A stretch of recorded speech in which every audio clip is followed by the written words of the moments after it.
In Afghanistan, it's panic everywhere. With the government collapsing, President Ashraf Ghani fled, leaving the country in chaos. Hordes of citizens too are attempting to flee the country. So, why is everyone trying to flee? To understand that, we need to turn the pages of history from 1996 to 2001 when the Taliban ruled the country. In 1996, the Taliban declared Afghanistan as Islamic Emirate and controlled 90% of the country. It imposed a harsh brand of justice drawn from the pre-Islamic tribal code.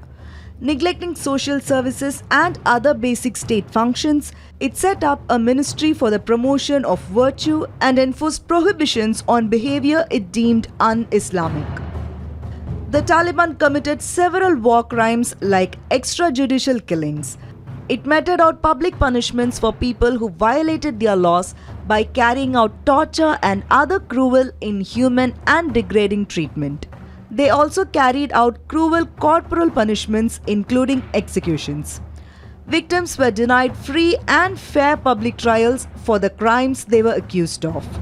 The Taliban also interfered with privacy by barging into homes and interfering in the personal spaces of families.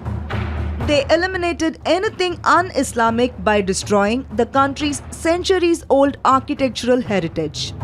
While in power in Afghanistan in the 1990s, the Taliban's rule was characterized by systematic violations against women and girls. Women's freedom of expression and the right to education and to work were severely suppressed.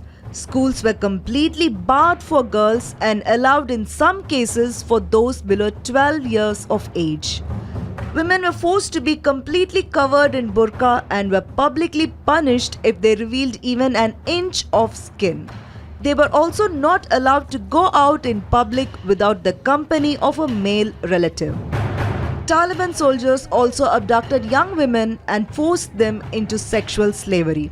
In a similar fashion, in July this year, Taliban leaders ordered local religious leaders to provide them with a list of girls over the age of 15 and widows under the age of 45 for marriage with Taliban fighters.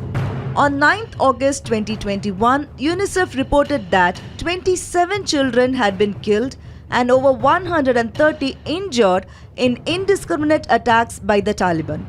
Children are also increasingly being recruited by the Taliban.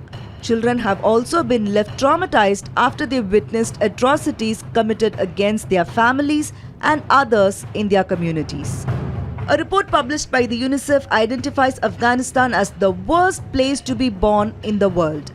Afghan children are also subjected to extreme poverty, child mortality, malnutrition, forced marriages, sexual abuse and violence on a daily basis. The Taliban persecuted religious minorities in the country. It ordered Afghan Hindus to wear distinctive clothing. Though the Taliban claimed it was meant to ensure they were not targeted by the religious police, it seemed to be the contrary. Foreigners working in Afghanistan were also forced to sign letters undertaking not to violate prohibitions on adultery, consuming pork and alcohol. Those found in violation were imprisoned or deported.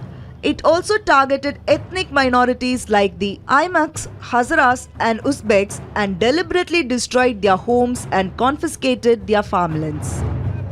Taliban commanders curtailed the freedom of the press by threatening and attacking journalists for critical reporting.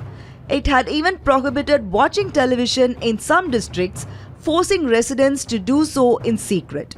Similarly, restrictions were also imposed on smartphones, limiting access to information and communication. Entertainment and music were also banned. It took control of a major TV and radio station and renamed it the Voice of Shariat. Female journalists were not allowed to attend the Taliban's press conferences.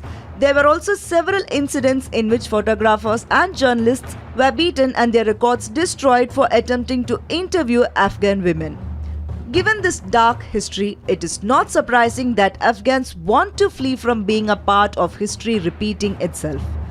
The international community needs to join hands and step in with full force to ensure that Taliban is kept in check and Afghans are given a shot at life that is befitting of humans. A federal report.